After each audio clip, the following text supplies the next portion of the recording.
Already this was uncomfortable, and Stanley decided that as soon as he found a new space he felt safe in, that he would never leave it again in his life.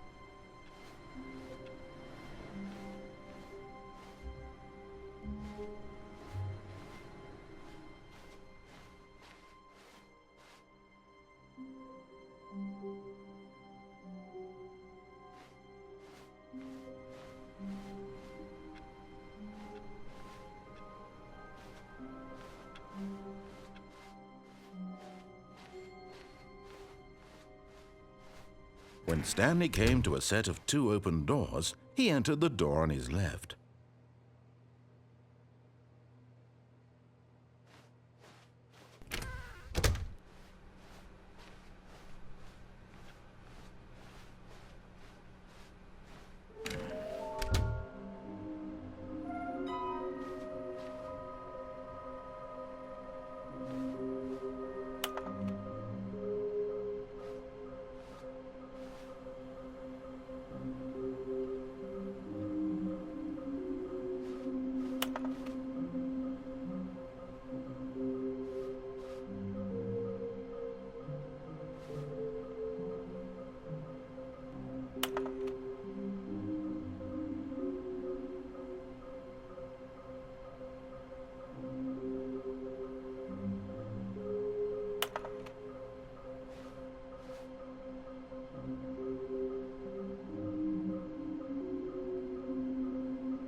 Coming to a staircase, Stanley walked upstairs to his boss's office.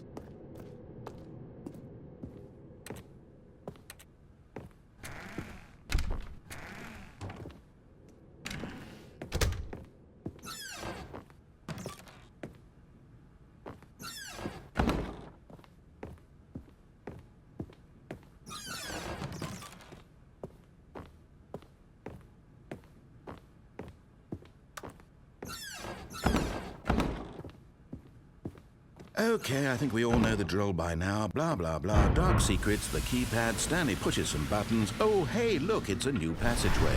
Quelle surprise.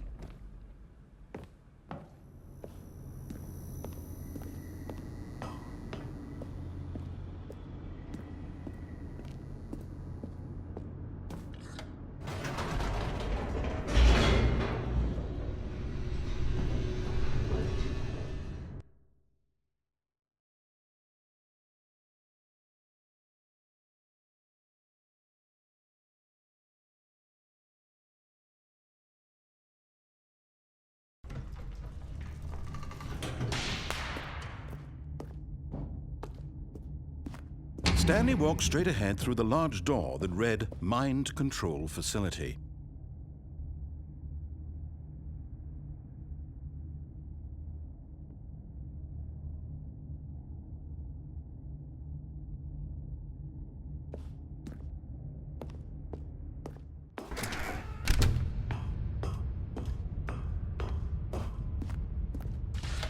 The lights rose on an enormous room packed with television screens.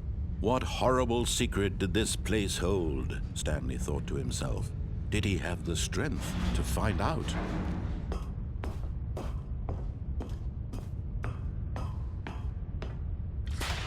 Now the monitors jumped to life, their true nature revealed.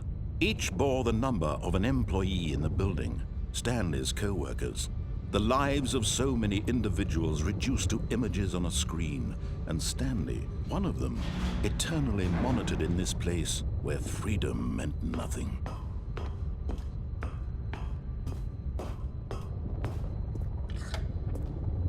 This mind control facility, it was too horrible to believe. It couldn't be true.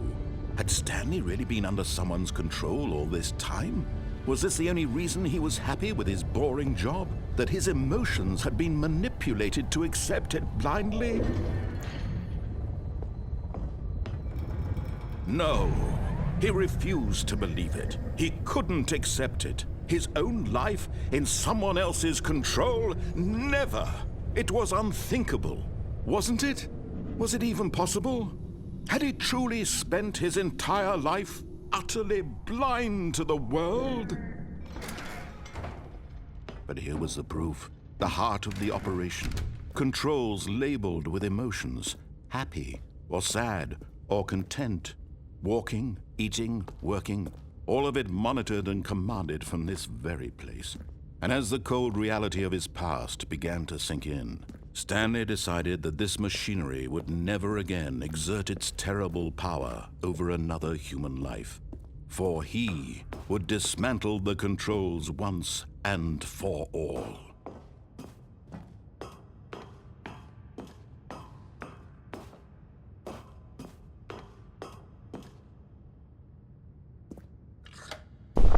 Oh, Stanley, you didn't just activate the controls, did you? After they kept you enslaved all these years, you go and you try to take control of the machine for yourself. Is that what you wanted? Control? Oh, Stanley, I applaud your effort, I really do. But you need to understand, there's only so much that machine can do. You were supposed to let it go, turn the controls off, and leave. If you want to throw my story off track, you're going to have to do much better than that. I'm afraid you don't have nearly the power you think you do. For example, and I believe you'll find this pertinent, Stanley suddenly realized he had just initiated the network's emergency detonation system. In the event that this machine is activated without proper DNA identification, nuclear detonators are set to explode, eliminating the entire complex. How long until detonation then? Let's say, 2 minutes.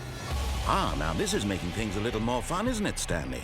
It's your time to shine. You are the star. It's your story now. Shape it to your heart's desires.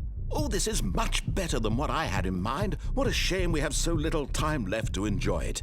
Mere moments until the bomb goes off. But what precious moments each one of them is.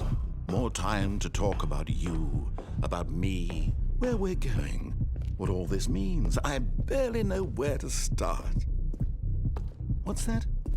You'd like to know where your co-workers are? A moment of solace before you're obliterated? All right, I'm in a good mood. You're gonna die anyway. I'll tell you exactly what happened to them. I erased them. I turned off the machine. I set you free.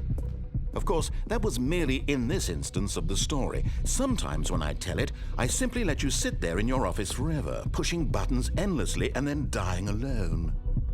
Other times, I let the office sink into the ground, swallowing everyone inside, or I let it burn to a crisp.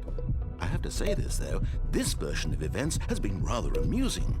Watching you try to make sense of everything and take back the control wrested away from you, it's quite rich. I almost hate to see it go. But I'm sure whatever I come up with on the next go-around will be even better. My goodness, only 34 seconds left. But I'm enjoying this so much. You know what? To hell with it. I'm going to put some extra time on the clock, why not? These are precious additional seconds, Stanley. Time doesn't grow on trees. Oh dear me, what's the matter, Stanley? Is it that you have no idea where you're going or what you're supposed to be doing right now?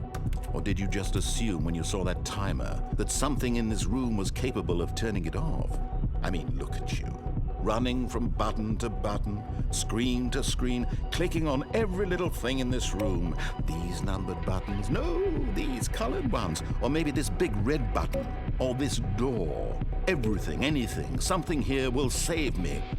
Why would you think that, Stanley? That this video game can be beaten? Won? Solved? Do you have any idea what your purpose in this place is? Stanley, you're in for quite a disappointment. But here's a spoiler for you. That timer isn't a catalyst to keep the action moving along. It's just seconds ticking away to your death. You're only still playing instead of watching a cutscene because I want to watch you for every moment that you're powerless. to see you made humble.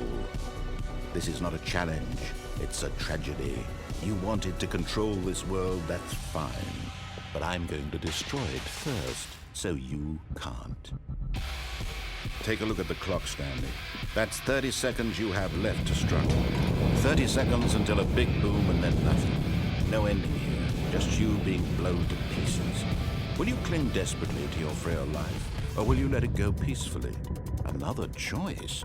Make it count, or don't. It's all the same to me, all a part of the joke. And believe me, I will be laughing at every second of your inevitable life from the moment we fade in until the moment I say, happily ever after.